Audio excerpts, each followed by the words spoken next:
Pembangunan Bandara Internasional baru di Bali Utara dikeluarkan dari Proyek Strategis Nasional atau PSN pada tahun ini karena diperkirakan tidak akan selesai pada tahun 2024, yang mana merupakan masa berakhirnya jabatan Presiden Joko Widodo.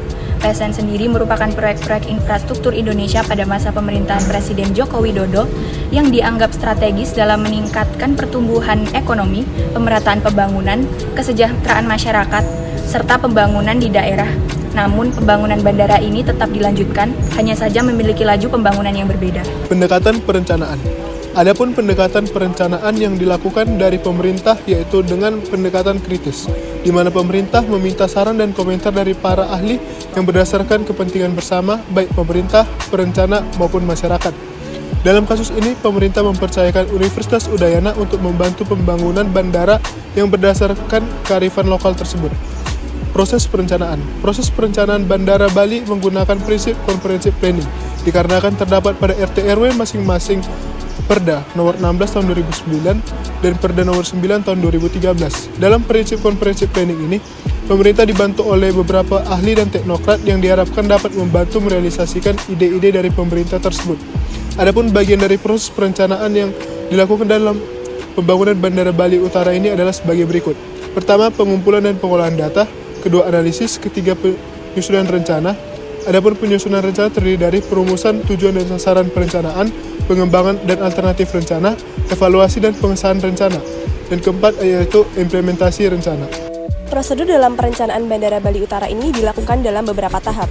Pemda Provinsi dan Kabupaten, khususnya Kabupaten Buleleng, merencanakan pembangunan infrastruktur termasuk rencana pembangunan Bandara Bali Utara dalam RT/RW yang telah dikoordinasikan dalam rencana Bappenas dan Kementerian Perhubungan. Selanjutnya, PT Bibu Kinesis Indonesia menyiapkan desain rencana pembangunan bandara melalui pendekatan yang relevan dengan kesesuaian tata ruang wilayah dan aspek-aspek lainnya.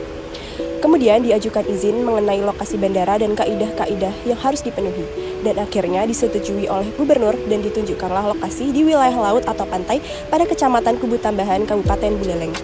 Diusulkan lagi surat gubernur kepada Presiden pada tanggal 4 April 2018 tentang rencana lanjut pembangunan Bandara Bali Utara, yang di dalam surat tersebut mengundang Bapak Presiden Republik Indonesia untuk berkenan menandatangani prasasti peresmian pembangunan Bandara Internasional Bali Utara. Namun, karena satu dan lain hal, pembangunan Bandara Bali Utara terpaksa dipindahkan ke Kabupaten Buleleng bagian barat, tepatnya di Desa Sumber Kamplok, Kecamatan Grogak. Lokasi itu telah ditetapkan dalam Rancangan Peraturan Daerah tentang Rencana Tata Ruang Wilayah Provinsi Bali tahun 2022 sampai 2042.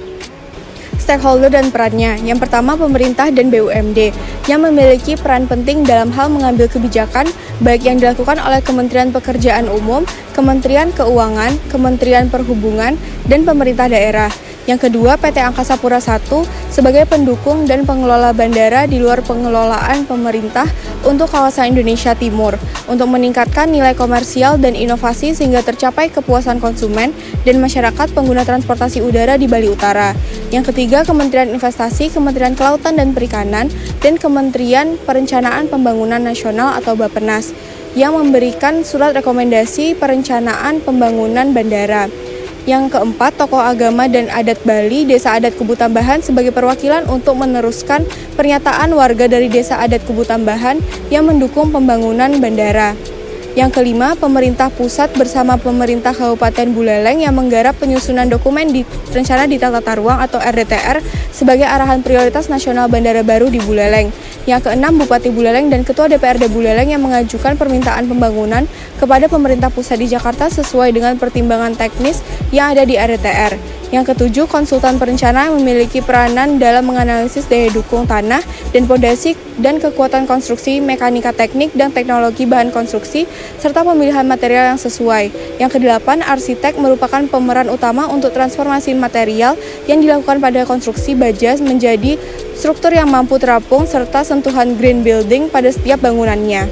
Setelah mempertimbangkan keuntungan lokasi bandara yang tidak mengorbankan lahan produktif, tidak mengambil lahan permukiman, tidak mengorbankan situs bersejarah di Kabupaten Buleleng, hingga aspek lingkungan berupa tidak terdapatnya terumbu karang di wilayah pesisir tersebut, sehingga nelayan relatif tidak mencari ikan di daerah tersebut, maka pembangunan bandara ini memiliki tingkat keberhasilan dan potensi yang tinggi.